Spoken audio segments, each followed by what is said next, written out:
Custom વિભાગ અને પારડી પોલીસે સંયુક્ત ઓપરેશન હાથ ધરી મધદરીએ બોટને આંતરી 69.68 લાખથી વધુના દારૂના જથ્થા સાથે 8 શખ્સોને ઝડપી પાડ્યા.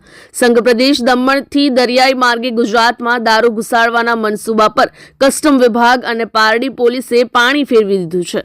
પારડીના કોલક દરિયાકાંઠે સંયુક્ત ઓપરેશન હાથ ધરીને પોલીસે લાખોની કિંમતનો દારૂ અને બોટ સહિત કુલ ₹76.88 લાખનો મુદ્દામાલ જપ્ત કર્યો છે. આ કાર્યવાહીથી બુટલેગરોમાં ફફડાટ વ્યાપી ગયો છે.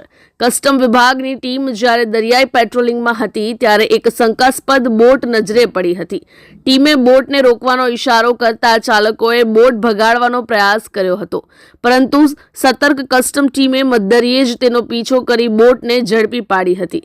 પ્રાથમિક તપાસમાં બોટ પાસે કોઈ કાયદેસરના દસ્તાવેજો મળી આવ્યા નહોતા. બાદમાં હાઈટાઈડ આવતા બોટને સુરક્ષિત રીતે કોલક જેટી પર લાવવામાં આવી હતી.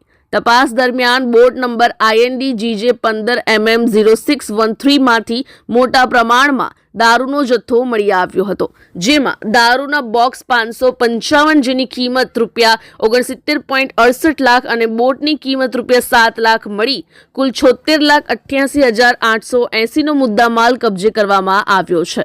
પોલીસે આ ગુનામાં કુલ 8 શખ્સોની ધરપકડ કરી છે, જેમાં કૃષ્ણભાઈ હરિભાઈ ટંડેલ, જયંતી પ્રેમાભાઈ ટંડેલ, ભીખુ લલુભાઈ ટંડેલ, શૈલેષ શંકરભાઈ હળપતિ, અમૃત પરસોત્તમભાઈ ટંડેલ, રાજુ ભગવાનભાઈ ટંડેલ, દિવ્યેશ કરશનભાઈ ટંડેલ અને દીપક રમેશભાઈ હળપતિને ઝડપી પાડ્યા છે.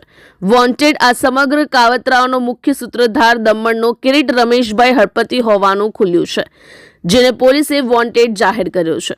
પ્રાથમિક પૂછપરછમાં જાણવા મળ્યું છે કે આ દારૂનો જથ્થો દમણથી ભરીને દરિયાઈ માર્ગે નવસારી તરફ લઈ જવામાં આવી રહ્યો હતો. હાલ પારડી પોલીસે તમામ આરોપીઓ વિરુદ્ધ પ્રોહિબિશન એક્ટ હેઠળ ગુનો નોંધી આગળની તપાસ તેજ કરી છે.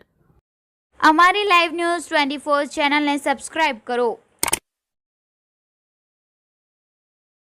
બેલ આઇકોન દબાવો જેથી આવનાર ન્યૂઝ અપડેટ્સની નોટિફિકેશન આપ સુધી સૌથી પહેલા પહોંચે.